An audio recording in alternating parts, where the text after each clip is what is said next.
Picture this, you're sat in London's greatest ballroom, surrounded by marketing legends, learning the exact strategies that are working.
Good morning, everyone, and welcome in here on Live Now from Fox. The time 9:27 on the East Coast and 6:27 on the West Coast.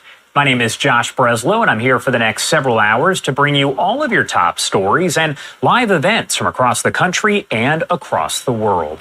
We have, of course, been talking about these fires burning out of control over in the LA area, and this is yet another live image coming in. This is actually an aerial from Sky Fox, that is with our Fox 11 LA team. We've been taking their continuous coverage here over the past several days, and we'll make sure to do that as they go on the air here in just about an hour. That is when they're expected to start with their team coverage. But if you are just joining us, I want to go over all of the information that we do know so far, as there is a lot coming in.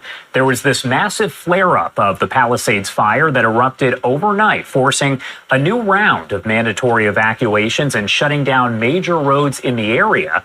We know, of course, the Palisades fire broke out on Tuesday and has burned through over 21,000 acres in and around the Pacific Palisades. The fire, that one specifically, has killed at least 5 people, though we know that 11 deaths have been confirmed by officials overall as a result of the different wildfires that have been burning. As of just earlier, the fire grew to 21,596 acres with 8% containment. According to CAL FIRE, the latest aerial survey of the Palisades fire estimates that the number of structures that was destroyed for that specific fire is about 5,300. But overall, it's about 12,000, I should say, that have been destroyed as a result of all of these fires. At this current time, there are 6 wildfires that are burning. Now, we've been checking in with our different Fox affiliates as they have crews that are all around the area gathering more information. Want to send it over to Susan Harrisoon. She is with Fox 11 LA and has been on the ground bringing us more about the folks who are still considered missing and what their friends can do, and their family, of course, to try to find them. We just received some good news. We told you about the story of Isaiah Brathwaite trying to reconnect with his missing aunt, Lorraine. Well, after we aired our story on Fox 11 News, she made contact with the family. One successful story. But meantime, there is another person up in Idaho trying to find 82-year-old Peter Blinn. It's a former neighbor, a former hiking partner. She's quite worried about him. Start crying. I've had him hiking on Echo Mountain, and we quickly formed a bond. And Bethany Baird is talking about Altadena resident Peter Blinn.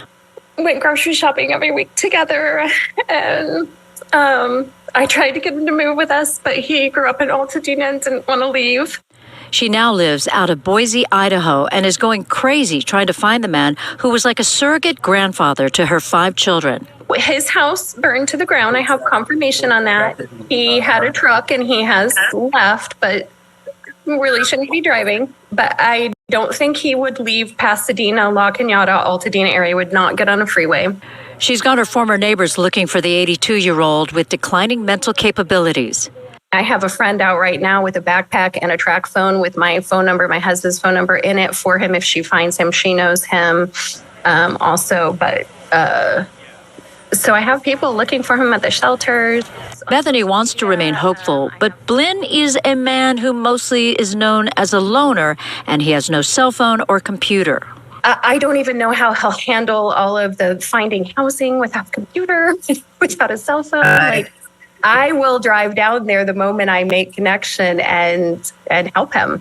If you have information about Peter Blinn, you can contact the Red Cross or the LA Sheriff's Department. And if you are missing contact with a loved one or a friend, you might be able to get the information here at the Family Assistance Center. They will open on Saturday at 11 a.m. right here at the Pasadena Convention Center. In Pasadena, Susan Hirosuna, Fox 11 News.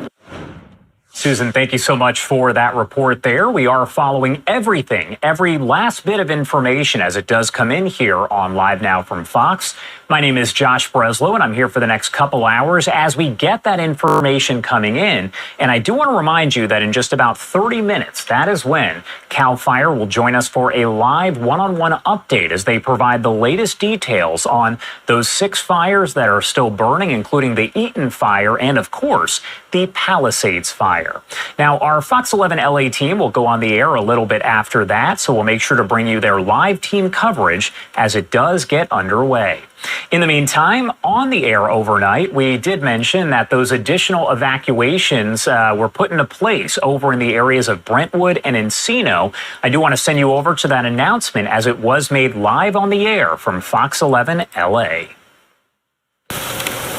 So there is active fire in the Mandeville Canyon area. We have had assets and resources in this area all day, but there is established fire.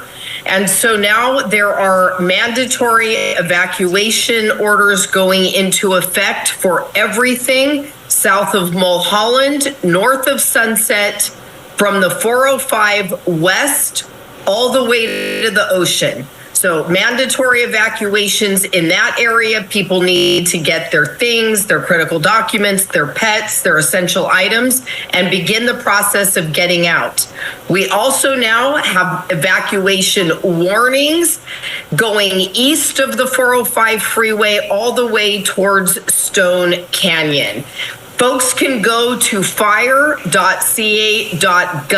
for the specific boundaries of the mandatory evacuation zones and warning zones. I have been out on the ground with my constituents in the community working to get DOT traffic control resources and law enforcement presence to the Brentwood area so that we can manage this evacuation in a controlled and orderly manner.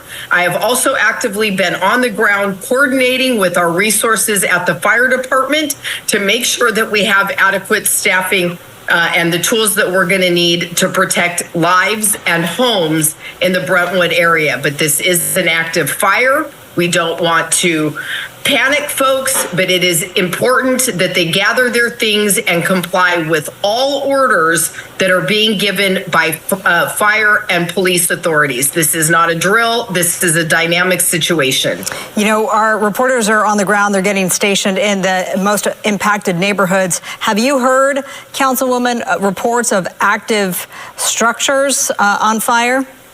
No, not yet at this time, just vegetation. But we want to take every precaution that we can to do everything to protect life and property. So we are doing these evacuations now. We're putting our resources in place.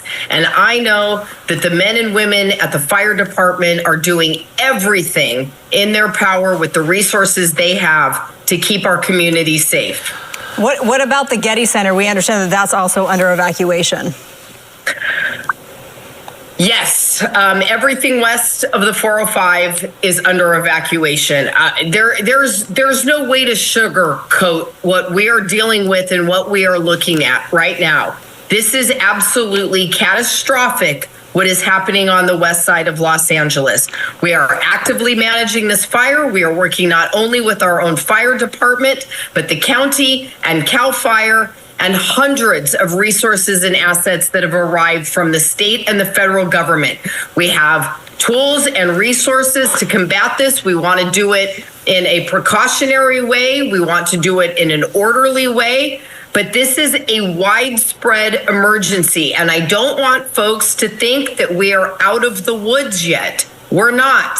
We are also anticipating additional Santa Ana wind conditions, and our efforts to fight and contain not just this fire, but other fires in the region is going to continue to take time. So folks need to continue to follow along with all of the official channels for the most current information about evacuation orders, and it is essential that they comply with the directions that they're being given so that we can save lives and protect property.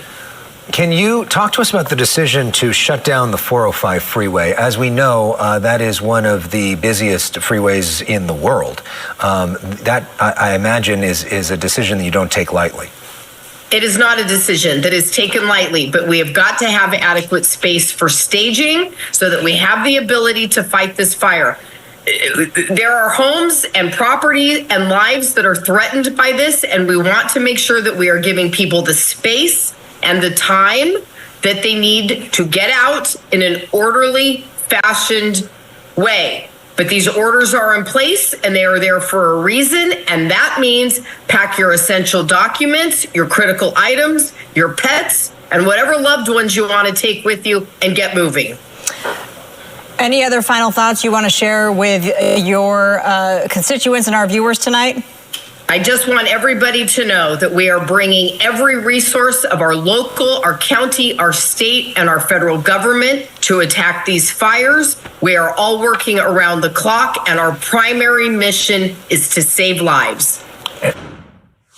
And a big thank you there to our Fox 11 LA team. We will take their live team coverage coming up here in just under an hour. We also heard from Mayor Karen Bass, of course, the mayor of Los Angeles, as she was talking about these evacuation orders overnight. She said a mandatory evacuation order is immediately in effect for the Palisades fire from Sunset Boulevard North to Encino Reservoir, from the 405 freeway west to Mandeville Canyon. The area was in an evacuation warning and is now an immediate evacuation order. So keep that in mind. And it is, of course, possible that we could see even more spread of this fire, as it is only 8% contained. So make sure to pay attention to us, to Fox 11 LA, as we take their coverage, and we'll bring you the latest if there are any more mandatory evacuation orders that are put into place. We do have to head to a quick break now at 9:38 on the East Coast and 6:38 on the West Coast. My name is Josh Breslow, and you're watching Live Now from Fox.